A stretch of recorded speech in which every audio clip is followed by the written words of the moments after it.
And I almost want to say I'm glad that you shared it with me, but I'm also not happy to have heard this. I know, I'm sorry. Because can you imagine, I'm literally sitting here cleaning around the house, got my Good Vibes playlist on, and then this. Ain't morning anymore, so I can't say good morning. We're no longer doing drives to work for you. Wow. No, my first Wednesday, not going to work. Yeah, but we are driving to work. That is funny. Is it really, do you really call what you're doing work right now? What I'm gonna be doing until she picks me up, yeah. I'm gonna be going over what we started last night for the top secret project.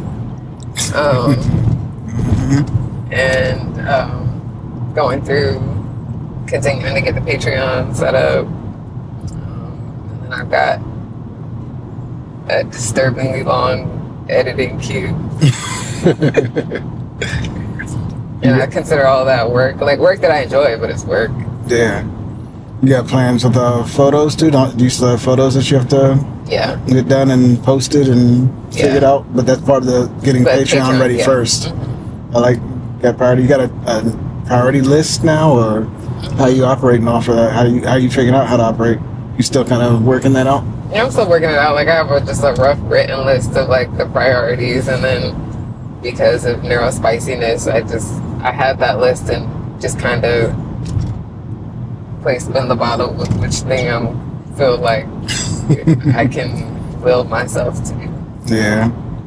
You did create a task list with AI that was supposed to be, I guess, worked with the Neurospicy. Part of it was helpful, and then the other part wasn't. Yeah. Yeah. What was helpful in the list? I honestly can't tell you. Okay. But there was two different things I had to do. One was successful, and one was just like, okay, you completely missed the point.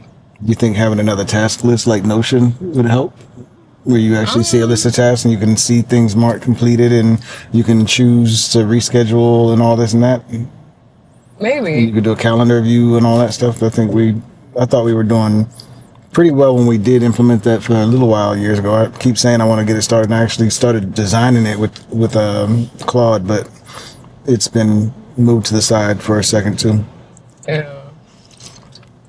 One, because I don't want to be planning for you if that's not the way that you want to work, but also it's just trying to figure out how to do something similar for myself as well. Trying to figure out my own system that really, really works. Like I don't know if you saw, but I actually took out the paper calendar again, or the planner, and opened it and left it on my desk and started writing in some of the things for this week. But I think I need to get into that habit that I wanted to establish earlier this year of taking Sundays and writing out the schedule, actually writing it out first and then putting it in, verifying that it's in sync with the phone after that, but maybe even take a photo of it and let AI handle the phone part of it, just verify it. I don't know. I'm looking at different ways. I'm seeing different ways to make AI help out. But for you, it wasn't helpful, is what I'm hearing. Part of it was helpful, part of it wasn't. Like, creating the schedule wasn't helpful. It completely got that all the way wrong. Okay. But it did good with helping me put together like the priorities plan and like mapping, giving me like the bird's eye mapped out view of all the different plates that I currently have in the air. Okay. So that was helpful. But yeah, in terms of like structuring, scheduling, and like order and plan of getting things done, it was useless. Not there yet. Yeah. If at all. Yeah. Got it. Yeah, I'm actually started writing an article yesterday about how I'm learning how the way I work with AI determines the type of results I'm getting. Like the test I told you about the other day, where I just did some stream of consciousness typing for a thought, and I put that same stream of consciousness, the same thing, into chat without putting it in a project. I put it into Claude without putting it into a project, and I put it into a Claude project that had a few instructions in there already, and then I put it into a Claude project that I'd been working with and really structured with the instructions and configured, and the results look like they were drastically different. I haven't even looked at them, analyzed them. I wanted to look at them together with you, or I was going to do it on a live stream or something. But I'm really realizing that with AI, it is very much about what you put into them. Like even this, the thoughts in transit. Like I've got a lot of the process now for creating the episodes and publishing the episodes very much automated. Like this creates my show notes for me automatically. It gives me a prompt now as of yesterday to create the thumbnail that I can use pretty well and almost automate. It's almost to the point that I'll be able to hand this off to somebody else to at least do a lot of this work if I wanted to be able to do it because of AI. It helped make that possible. So I hope that wasn't I hope we're at the right speed limit on this. But, yep. But so AI. You will see us with a driver one day. Absolutely. Because Yani doesn't drive and he drives crazy. Just kidding. Where's the next cliff? I'm about to find a cliff. I'm nice. It has wings. Mm. I just haven't shown you yet. Hit that button right there. Mm-hmm. But AI, you had something AI related to show me after I talked about the people I met last week or met with last week that talked to me about some AI music that they've been making, and the GRYSKLL AI song that you heard us have the call about. Well, not AI song, the song with the AI hook that we've been working our way through getting humans to replace or augment and all that. And then you said an AI song hit your... Other wonderful vocal artists who actually are living, breathing beings. Huh? That just sounded crazier, so we're trying to get humans to replace. That just sounded wild. Yeah. So I had fellow artists of the human variety, vocalists, singers. That too. Crazy. Yes. Well, yeah. I guess words, labels. Mm-hmm. I have, I have a challenge with labels. Mm-hmm. Calling myself this or that. Even human is. But you said you had a song that you that grabbed your attention. Is now time to maybe play that, or do you have a story to go with it first before you play? Nah, it was just I was listening to one of my playlists, and some of the services, when your playlist is over, they'll start playing music that they think is relative to your playlist to like introduce you to music. And I was vibing, recognize some of the other songs, and then this song came on and I was like, wait a minute.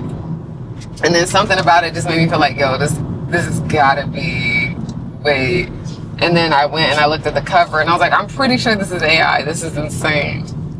And it was also insane because of what the song is. Really? So you say, wait a minute, what was the wait a minute? Was it wait a minute like you feeling it, or wait a minute something else? You scared to admit that you were feeling the AI song? Nah, just like how good it was and vibey it was, but also just like, I'm like, what does this mean? Like, this is terrifying. That's part of what... Because artists have already been dealing with the fucking struggle, just period, with industry. So something that can just rip and remix you instantaneously. That's part of what my eye-opening experiences from last week's conversations like. But from my perspective, it's, I see that side already, like the concern about it replacing humans in a sense, or competing with humans in a field that's already oversaturated with humans. You want to call them artists, right? With people, and the also just the damage that our normal concerns about, not normal, but our concerns about AI in general, the impact on society, the impact on the planet, all that. But at the same time, I had those two conversations last week that gave me a perspective on AI music that I hadn't had. For example, in one of the conversations with Hadassah, for example, I got to see how AI music helped someone heal and helped someone deal with something really traumatic and stressful that they were going through. And then I also saw through Tyler how AI music was helping somebody expand their artistry in a way that I can't front on. It was really creative stuff that he was doing with it. And he's somebody who plays a ukulele, and he was playing some other instrument I forgot the name of, but he would play those instruments and then he would make AI music with that, or he would write his own lyrics and then he would work with it. Like, seeing it, I was like, okay, I see use cases and I see valid spaces for it. And then the GRYSKLL song, The Beauty, how Kurt took Tobias's hook and turned that into something incredible that now we can take to other singers and say, hey, yo, can you give us something to replace this AI voice with? You this helped us sketch out a concept. So I see use cases for it. At the same time, I see this is terrifying part of it too. So in your experience, was it just this is terrifying, was it this is terrifying and this is dope too? And I feel conflicted about the fact that I like the song. Oh no, it was this is terrifying, and if it can happen to an artist this big, then all bets are off. Up to an artist this big, so you heard it ripping off somebody else's. Mm-hmm. Oh, and you're gonna recognize it immediately. Oh shit! Really? Yeah. Okay, so we probably have to stop, play it, and then come back. Then, huh? Because we probably want to play it through the speakers. Oh, damn. Do you want to? Or I mean, it's up to you. I don't know. I mean, we're not gonna be able to play it on the pod, at least not on the episode that we published. For copyright purposes, anyway. So I'm gonna let him hear it. I can show you. I'm not gonna show him. You don't look, but I'm gonna let them see. You want to tell them the name? What it is? No, because you're gonna know if I tell you the name. So don't look at the camera. Okay. And don't look. Yeah. So this is it, and we'll be back. Immediately, your face. Even if this was human, I wouldn't like it. But there's a point where you're gonna recognize why I was like. It also reminded me of the GRYSKLL one because of the chorus. And this is the cover. Do we have to hear more? No? Tell me what does we take now? Roosevelt of all people. Roosevelt? He said if Roosevelt was living, he wouldn't let this be. What name did the original song say? I don't remember. But then the Roosevelt came before Martin Luther. Like what?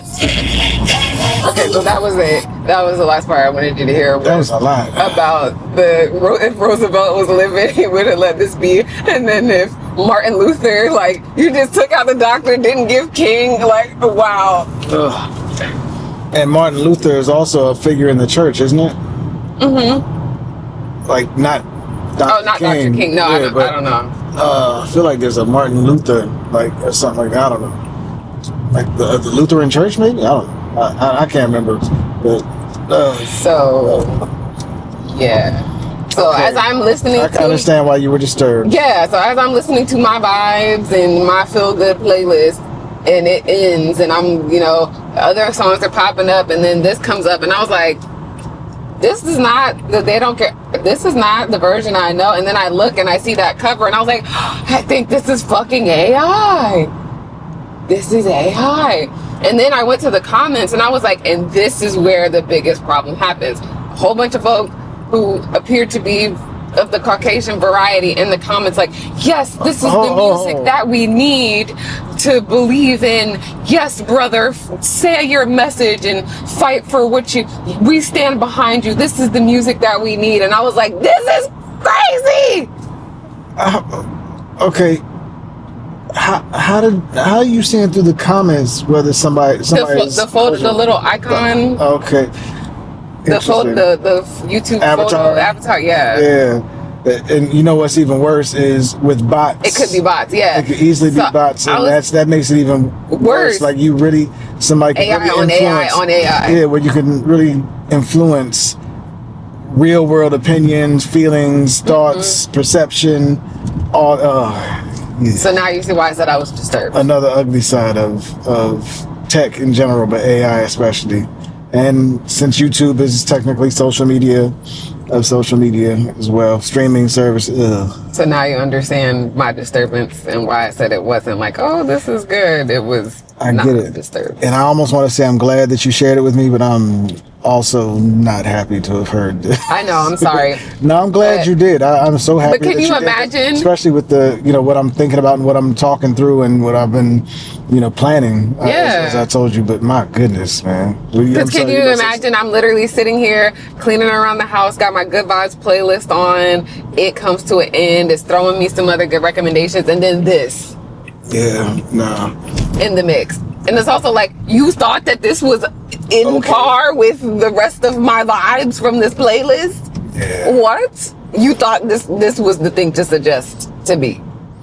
And I wonder if, because with YouTube ads, I believe you can influence what gets ranked and what puts in front of people. So I wonder if this is something that somebody can pay a pay-to-play thing, almost payola from the radio station days. Another conversation. Yeah. But I wonder if this is a way to kind of create another form of payola where people can basically pay for AI to overtake to rank higher than humans. And the choice to have the cover be this African or supposed to be African man looking like they're in somewhere in the, I'm about to butcher this and call it all the wrong thing, Don't but name the place. somewhere in the motherland. In the motherland, out in like nature, not clearly not looking to be in the village somewhere, but like out in the lands with drums and very clearly black brown folks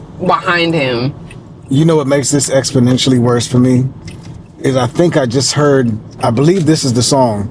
I just heard the drummer from this song telling the story about how Michael asked him to do electronic drums on this song. And he was like, Michael, with what this song is about, you know you need live drums. And Michael was like, well, just do the electronic drums just so we can get through the demo. So he said, okay, fine, acquiesced, did the electronic drums for the demo, and then Michael almost was trying to let it, but he said, Michael, you got to promise me we're going to do live drums. And then he said Mike was going to go back on his word, and he's like, Mike, you really going to break your word to me? And so Mike let him do the live drums on the song. I think this is the song. So knowing how hard, if this is the one that he went to make sure that an artist played the drums on this, to find out that now a computer has redone the whole song from the ground up with the subject matter. I wonder what how the drummer would feel, much less how Mike would feel. How Mike would feel knowing that this is and how his legacy is being done to his legacy. And now I'm curious about how Paris would feel too, since I've heard Paris was not very keen on some of what's happening with the movie. So interesting stuff. Wow. Well, that brings me back to the other part of what I wanted to talk about today too, I guess, in a sense, because what was our original mission with HFR? Which one? We've had a couple. Our original mission. Penultimate. Our original mission statement. To rehumanize creators and help them feel seen as people. Yeah. So to rehumanize creators, we're talking about digital stuff. But that gets me to the other thing I wanted to talk about today, which was the conversation we had last night where I asked you what your mission was. Have you had much more time to think about that, or did you want to share any of that, like where you are in that, and if it's something that's developing, if it's, just follow up on the conversation? Because I thought it was an interesting conversation. Yeah. I enjoyed the conversation. Me too. So yeah, what I said last night was I feel like my penultimate mission in life is to live fully, and that really was like my mission and my goal. And then as I've lived more, it kind of morphed into life giving me an extra part of that mission, which then that addition was to live fully to the fullest that I can, and then to inspire others to do the same because of what my experience of living fully has given me. And it feels like I'm having so many moments, like, and not to be morbid, but I'm having so many moments of like just pure bliss and joy that I'm like, yes, if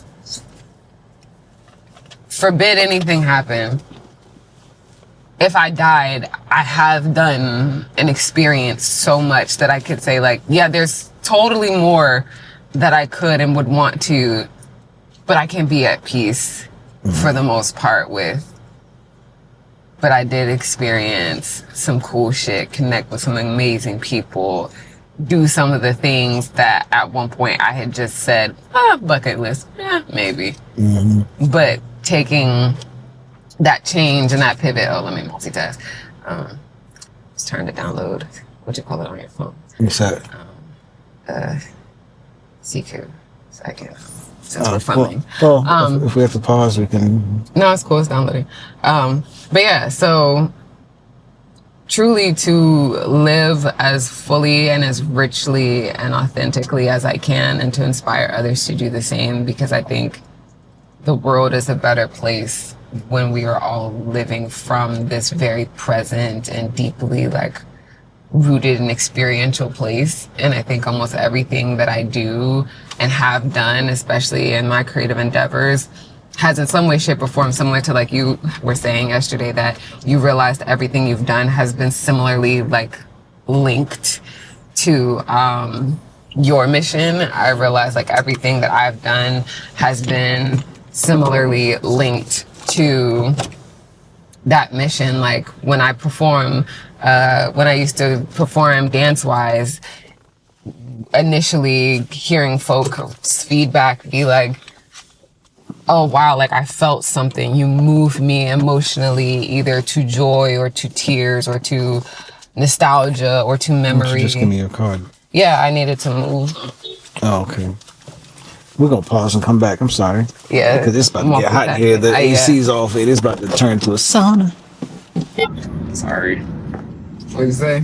I said, I actually hear that song in my head now. I'm so sorry. It's, yeah. It's the... Oh. Okay, cool. Was it? Yeah, it was cool. Okay. Just make sure that was, mic was working. You want me to go to the right? Okay, I'll take that. But what was I We going were to talking say? about mission. Yeah. Were you still talking about that, or you had something else to say about the AI? No, AI is done. Just One love cannabis. coming soon. But yeah, so your mission, we left off. I'm sorry we had to cut you off. But wrong time. Do you remember where you were? I think I was just saying, yeah, when I used to dance, like hearing people's feedback, and not used to dance, but dancing that did not involve apparatus. Hearing people's experience, share their experience of witnessing me move, moved me to appreciate my movement practice and passion even more. And so that, I think, unconsciously originally became part of my mission, was to evoke emotion, thought, joy, beauty, kind of the same things that many artists hope for their art to do, to evoke something, to start a conversation, to stir thought.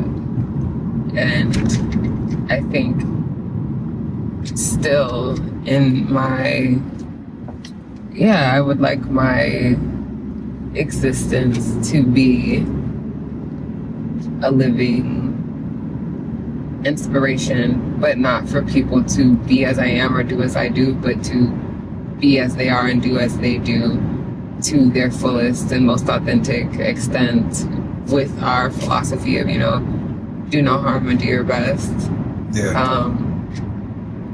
And right now I feel like that still feels accurate, because even with now having participated in my first aerial performance, I got that experience again and got to receive and hear how many people were impacted by my performance. One person decided two people, Vina being one of them, decided they're ready to take their first lyric class, and another person shared, and she did and loved it. And another person shared that they now felt inspired to give Lyra a try, even though pole has been their domain. And then a fellow friend at the studio, actually, who mainly plays with practices pole, also has started taking lyric classes again. And after their first class was like, I was in there like, let me be like Yani and throw the hoop at the end, and like, but let me not hit myself. And so just seeing how well it was received, how moving it was, how inspirational it was, and really moving back into a place of not feeling weird or guilty about acknowledging that I am impactful, and many of the things I do are impactful, because I've on and off struggled with that relationship from internal voices and then external voices. You know, there's that bizarre dichotomy of like, it's only okay if it's someone outside of you acknowledging something or saying something, but the moment you do, it's weird, it's, oh, that's ick. You can't be the one to say that you're impactful or great or whatever. So I have often had challenges with navigating that, and I think I dealt with some of that following the performance with how do I articulate or communicate my experience, and then also the reality of it. Like, there was cheers, there was noise, there was encore applause, like the room was alive. And then in my mind, like, my mind was immediately, when processing that, was like, oh, well, you know, it's like that, you know, for other people, or it wasn't just about you, or they were hyped for everybody, and, you know, that it wasn't something special, or you shouldn't take that to mean that, like, what you did, you know, was, you know, something blah, blah, blah. But acknowledging that, like, yeah, that was something, and it did mean something. So not discrediting myself and not discrediting the life that was spoken into me afterward, and the reactions and responses that people shared with their experience with it. And to me, that still feels quite in alignment with my mission, which is to be so authentically and live so fully that others feel it as well and feel inspired to do that in their own way, whatever that then means and looks like for them. And it feels like what my answer was to certain elders growing up. I don't know, I'm just gonna trust the train of thought, but this was brought to mind to me just now. But there were elders who used to share with me or place on me saying, like, you can or can't do this, or you must behave like this because you're a role model. There are younger folk who are younger than you that look up to you. So you have to be and do like X, Y, and Z. And I always hated that idea of being a role model, being somebody's leader. My response was always, that's not my responsibility. Like, does role model equate to a leader? Well, those were the same words that all of those words individually had been placed on me. It's like, you're in positions of leadership, you are leading, whether you like it or not, you're a role model. And so that means you need to be like X, Y, and Z. And I very hardly railed against that. And then coming to this awareness for myself felt like a peaceful internal reconciliation of that, of I am by no means seeking or putting myself in a position to be a role model or influence or leader. I am simply living to my fullest and most authentic capacity, and that looks different day to day. And I'm not giving myself what it felt like was the burden and disingenuine task of being a role model or leader who then changed who they are and how they move based on that idea in order to quote unquote not lead someone astray. Because for me, it felt like if somebody is meant to journey or experience or go through something, and this may sound real wild and crazy, sorry, I'm also trying to stop giving disclaimers for my shit, but I feel folk are going to go through the journey that they're going to go through, and sometimes whether you do or don't do a particular thing is not going to change the journey that somebody is meant to or needs to go down. And I feel me existing as I am, who I am, is going to impact whomever I come across with in life in whatever way that it's going to. And that's going to mean whatever it means for their story. It's going to mean whatever it means for my story in life. And becoming at peace with that, accepting that, because I think I got really in my head about how I was perceived and other people taking after me, and I was like, that's a burden that's not my own.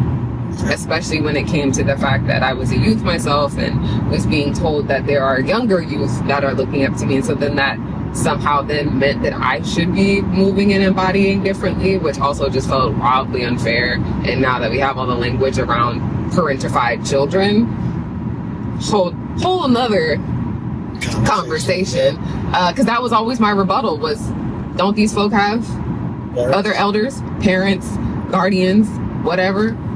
Me existing and being and showing up as myself should not be so impactful, quote unquote, or influential that trumps whoever is in these people's lives every day. They don't see me every day. Well, and I'm not saying any of this to counter you, but I'm saying this to challenge the notion of bringing the other part of the conversation into play to hear your thoughts on it. What about those people who don't have a parent, don't have parents, or don't have involved parents, don't have connections with their parents, who do latch on to somebody like you? Do you feel that a sense of responsibility to them in any way? I was in that situation. This is not with judgment. I got you. I was going to say I actually was in that situation twice with two individuals. And my response was the same. I was very honest and transparent about being human and figuring shit out myself and not being someone who has all the answers and should be taken up after, and encouraged talking to other people, and was like, I can give you my thoughts and opinions, but I also have no idea what living life as you is like, and also all I know is life as me and the choices that I'm making, which may or may not make sense for you.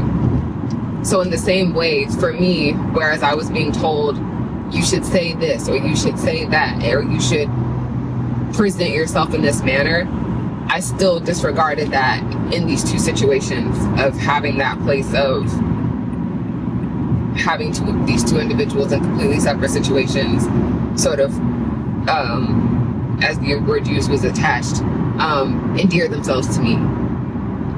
I did the same thing. I was like, I'm not going to change who I am and how I'm showing up simply because you have felt connected to me. And I also felt that because I am who I am and showing up the way that I'm showing up is why you experienced some sort of resonance. So it makes no sense for me to change because of that. Okay, but my question I was getting at was, do you feel a sense of responsibility? I did in certain way, yeah. No, not did, do. I'm talking present like now? tense, yeah. I understand your past and your history, but I'm saying now with who you are today, and this is not with this is not a steering question, this is just an honest, like, what is your honest feeling? There's no right or wrong answer to it. I think possibly. I think every answer is valid and belongs where it belongs, and people shouldn't judge each other for whatever choices they make, but I just want to know you as a person, I think it would depend on the situation, because the two things that comes to mind is that interpersonal, like it was what I was talking about historically. Wait. I'm getting there. Okay. So you said, do I feel responsible? Yes, no. And I feel a responsibility to society. Oh, no, society. No, I don't. Okay. And that was where I was going with my answer. I was going to say I see it two ways. Interpersonally, I feel like if it's a one-on-one something, possibly yes. On a societal level, grand scale, social media, social culture, no. I don't mean social media, social culture. I mean community. That's society. That's where you have impact. Whether that community is in person, whether it's digital, you feel a sense of responsibility to your community, to society. I think yes, I do feel a sense of responsibility to my community to show up as authentically and as best that I can, following our I was gonna say morale, our ethos of do no harm and do your best. Okay. I do feel that sense, and then I also feel the responsibility of also the nuance of what that can look like. Like some days my best is gonna be, I just can't. Or my best is gonna be, okay, I crashed out, let me apologize. Like that. And acknowledging that, humaning is different every day. Now, with that in mind, and now jumping back into the past, how do you feel about the people do you think the people who were bringing those notions to you back then had that same intention of you have a responsibility to your community, and they were trying to instill a responsibility toward community in you, or do you think there was something else in there? Was it a combination? It was a combination, because they were very much, I think, probably meant well with like, do well, be a good example, but it was completely and 100% anchored to the church and church philosophy. And I see harm in a lot of that, and inauthenticity. That's a full conversation in itself. It's worth getting into another day. Mm-hmm. For sure. I'm with you. So yeah, so for me, yeah, I definitely can see now that I'm outside of it, that yes, there was probably a whole lot of good intention and well-meaning and for the purpose of the greatest good of that community. But even then, for me, it was like, this feels inauthentic and also harmful with the different layers, because then it was also just about, you're not asking me to just be myself and be authentic. You're asking me to be a particular image that behooves this particular image that you want of this community. Yeah, that's not authentic to this community. Or that's not authentic to me. Or authentic to the person that's asking it of you. Yeah. Like, that's not, you don't embody that yourself, but you're putting that on me. Is that part of it? Yeah, or it would sometimes come from a place of, yeah, if I had the gifts and the talents that you do, I'd do it myself, but since I don't, it's on you to do it and to embody these things because you have this platform and these gifts and these talents that God has given you. So it makes the responsibility yours and not the rest of us who don't share that talent that you do. It's just my responsibility to judge you and tell you that you're wrong. Yeah. Right? Or to steer you in the way that is quote unquote right. Yeah. That's beautiful, baby. I appreciate the conversation on that. Thank you very much. Do you have any other thoughts? I know we're getting into Baltimore and it's been quite a ride, and I try to keep these conversations somewhat short, but this one was a beautiful one, and I think it was time to, well, I guess there's a little bit more to get into, though. I guess your first week out of work. We haven't talked on camera since you finished work, since your last day on the job. How you feeling after your time on the job is ended now? Tired. I'm having that experience that I've been reading and learning about recently of how your nervous system, like when it gets back into rest and digest, sometimes it manifests in extreme fatigue or even getting sick. And it's because your body, while it was in like the on go or fight or flight or survival mode, did not feel that it had the safety or the capacity to break down and deal with some of the things internally or physically that it needed to. So it was putting it on the back burner and like burning the reserves. Yeah. And that once your body comes into rest and digest and is pivoting into a period of restoration or the ability to have space, it then does all the falling apart that it couldn't do whilst you needed to be on and like in it. Yeah. So I feel like I'm experiencing a lot of that. Like I have definitely been very tired. I think we've both been moving through some tired and lethargy, and our bodies have been like really, really asking for a lot of rest. But I think we've also sort of learned that these periods tend to come ahead of something popping off. And, something beautiful. Yeah, something really beautiful being on the horizon and needing the energy store up for that. So I've also been just feeling excited and encouraged and like allowing myself to take the rest because of that knowing now of what's typically on the other side of the deep rest. So yes, I'm finding myself in a state of deep rest. It did feel like for a second that my body was trying to come down with a cold or something. I was like, nah, absolutely not. We will not be doing any of that. So, hopped on the remedies, and not even the remedies, but things that we do to the maintenance. So yeah, but besides that, yeah, I think my brain and body are still orienting. It's definitely been a bit disorienting. There had been a structure and habit. Have still been waking up relatively early, which has been really surprising. Like even with how tired I've been, I've still been up relatively early, and I intend to keep that so that can now just be pivoted into HFR work. Yeah. So mentally and emotionally, how are you? Like, where would you say you were mentally and emotionally on a scale of 1 to 10 last week? And for you this week? And I know that question isn't necessarily clear or structured well, but can you put some sense to that?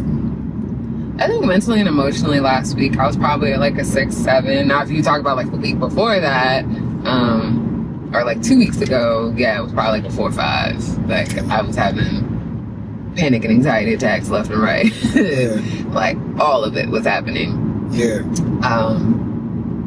So yeah, I would say 2 weeks plus ago, prior to submitting my 2 weeks, and then just after submitting my 2 weeks, I get it was panic and anxiety attacks left and right, and all the voices in the head about like, what are you doing? What have you done? There's no plan. You fucked up.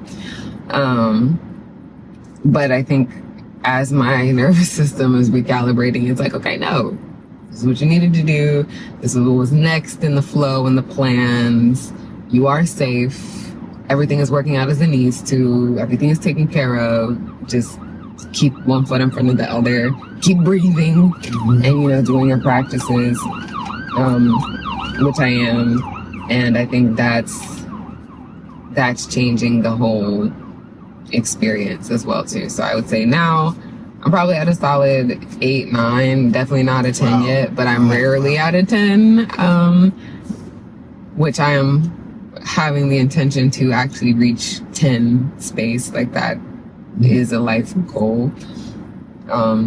That's dope. To exist in that 8 to 10 bracket more often, versus like I used to tell you all the time, I'm like, I'm chronically between a 4 and a 6, and if it's a 7 we lucky, and an 8 like shit must be amazing. So to be feeling that between 7 to 9 right now, like feeling at a solid 8, it's really incredible.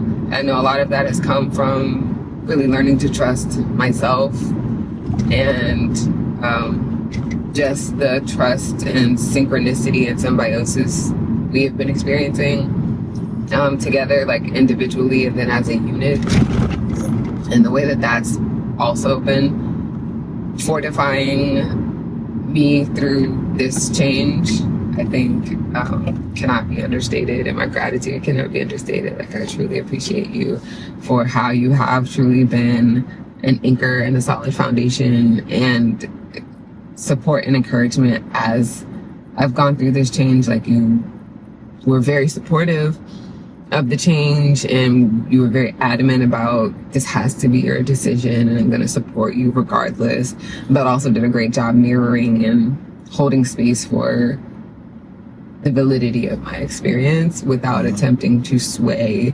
Because sometimes we do that, like for the people we love, it's just like, I just want you to be great, and so like do this because this could be better for you. But how you were very much like, this is your life, your journey, your walk, and I want you to be able to stand behind whatever the choice it is that you feel that you need to make, without feeling like there was any sway or having any question or any doubt about the decision, because it's my own. And if there are any questions or any doubt, it's still just on me because I made the decision.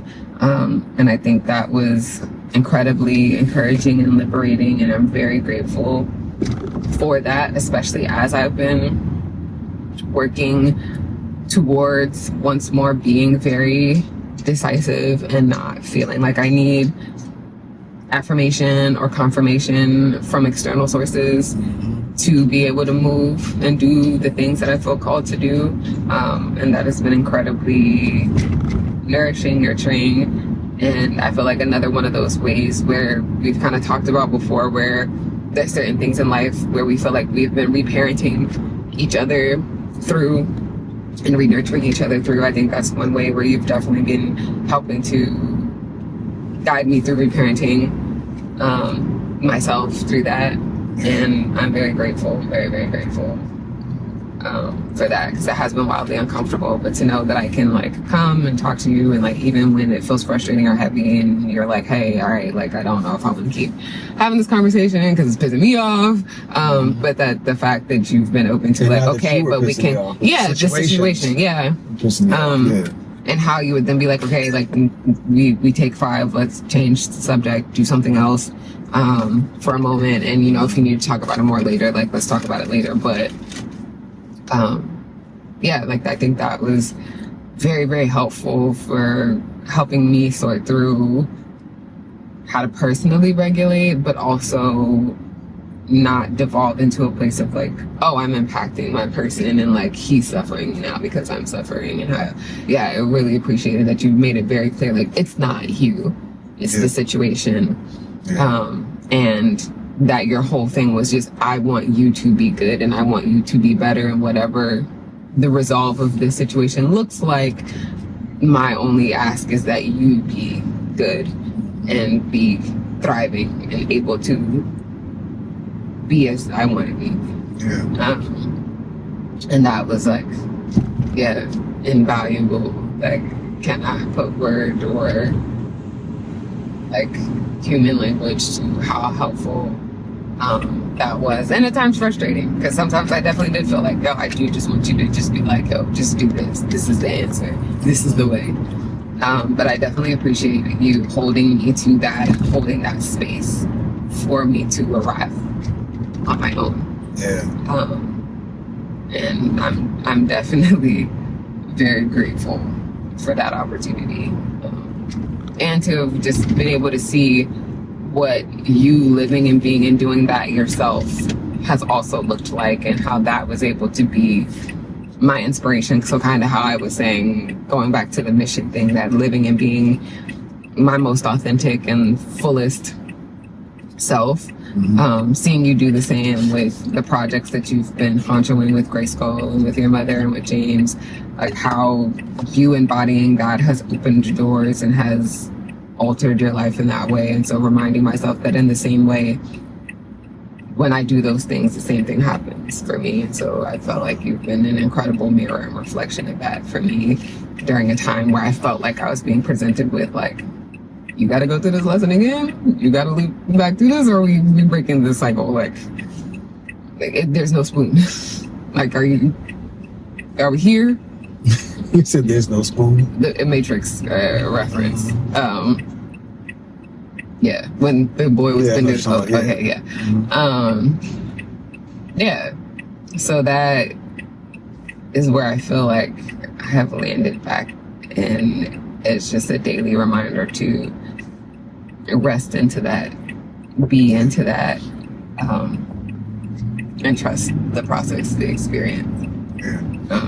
I heard you say in there that this is part of the plan, or something to that effect, where I heard the word plan in there. And since we were just talking about mission, and since you said that, is there, when you say the plan, what do you mean by that? How do you articulate that? Good question.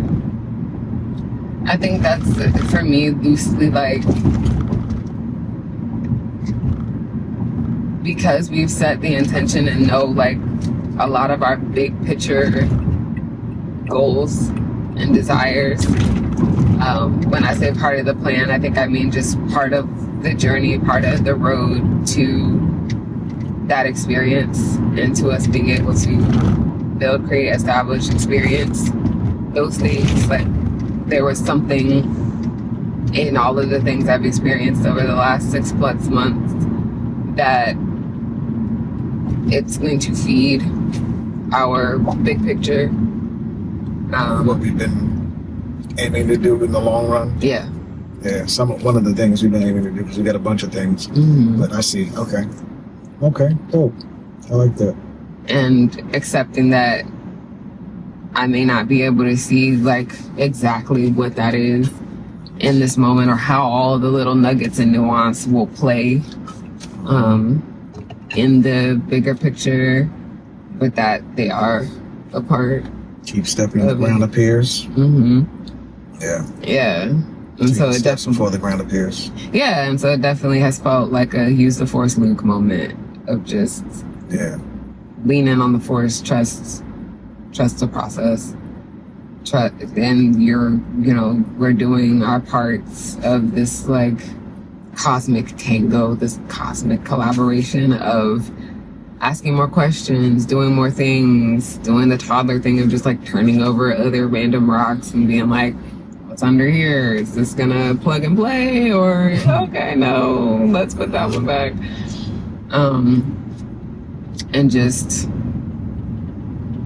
being comfortable with that. That not knowing or that non-definitiveness of this period. Okay. It's lovely, baby. I like the cosmic collaboration. Got me thinking about quantum collaboration too. Like, oh, I might have to put that in my pocket for later. Yeah, I was trying to do your alliteration, your CC, but quantum still does. I think my brain was like, but that's not a C. So, yeah. But it does have the same sound. Quantum collaboration and cosmic collaboration. It still has that sound. Yeah. So it's instead of. Yeah, I guess I'm using alliteration too much too because AI tried to call me out. So, you sure you want to do alliteration? I said yes. But that's one of your things. I feel like that's like, there's different things I feel like we all have that are like oh, that's so-and-so's thing. And I feel like that's one of your like things. I love it. Yeah, I'm not changing it just because the computer says something. Even if a human said it. I don't care, I love it. I love the feel of it, the aesthetic of it. It's just like saying I love purple or I love orange. I will not like my color because you just because something. It doesn't resonate with you. Because there's some rule. Yeah. So, yay. That's beautiful, baby. I appreciate the conversation and appreciate you taking the journey, especially through the uncomfortable parts of the conversation where you may have felt challenged or anything. Did you feel challenged at all? Cool. I think that's another part of this experience. 111 recently has just really helped me get out of that really bad habit I developed over the last year of like second guessing myself. And I don't know what triggered that. What, the habit of second guessing? Yeah. Don't think it can be societally influenced and familially influenced? Yeah, I think it could. I was just saying I didn't know specifically like what in particular or what amalgamation of things led to it. But yes, those that you just listed likely large influence. That's, at least I know that's how it is for me. It came from social circles and family largely, and maybe to a lesser degree social media, but I would think that, maybe to a greater degree social media in your space, in your time, because of its role in your era's. And I would say especially social media, but not in the sense of like being influenced by a particular thing or person. I think what just came to mind was I think there's a good a Caribbean of some sort. I don't remember if it was Jamaican or not. Food spot. Because there's a grocery store right there, and I remember it being close to the grocery store. I was in Key were just telling me about some spot around here recently. Actually, Ja King and Quaz were just talking about things around this area, so maybe it is.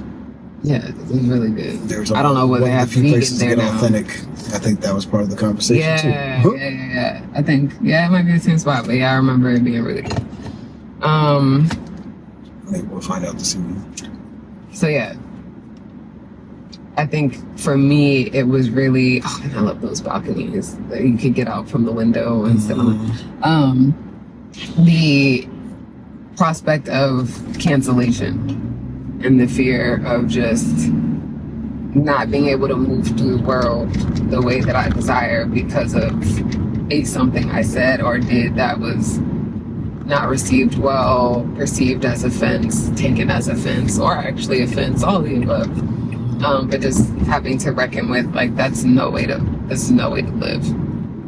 And it's like I've survived. This isn't any way to be living.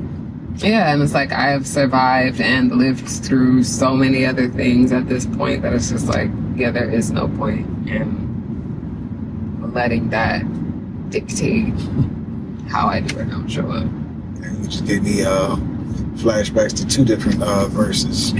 One from This Is Us, where I say, this isn't any way to be living. You're devout, don't want to hear what I'm talking about. And then also... You wonder why I'm always locking it out. And then That's All I Got Till We Get It or We Cancel with the Dow song. Oh, St. Paul Street. So many memories. Flashbacks. But yeah, so coming back into my audaciousness and not fearing that anymore. Because that was a comment I got a lot too. Was her audacity. She had the audacity to wear that, to say that, to be like that. Who does she think she is? And it's like, me, motherfucker. I don't know. And let me not say I don't know. That getting out of that habit too, like saying I don't know to everything. No, I do know. Me, And I'm happy. Getting comfortable with saying that shit again. Like, I'm happy. I know what I want. I know what I want to be doing. And that's something else I've been, moving through too, is as people have been asking, yeah, so what's next? And what are you doing? And yeah, just being like, actually, I really just, I don't know. I'm figuring that shit out. And opportunities are showing up in different areas and ways. And it's like, okay, let's just see like what is speaking in the moment, but also knowing like really what my heart is being pulled towards, and now not feeling shame about saying it. Or even though it's the whole like getting out of the headspace of like, oh well, based on the way things typically go and how society is shaped, that can't happen. Like just dropping that shit and being like, no, like that's how I've operated since I was a kid. I've been like, I know what I want and I know I'm gonna experience it, and then it happens. Yeah. And just being in that space, being in that bubble. I'm a feral fucking fairy, and that's my power. I think that sounds like that's it. That's all moment. That's all. Also, I got that from him. He is the one who called me a feral fairy. You had the F word. Look at me not being a potty mouth. I'm proud of myself. My potty mouth purchased a penthouse. Thanks. I see it coming. You ready? Yeah. I'm done.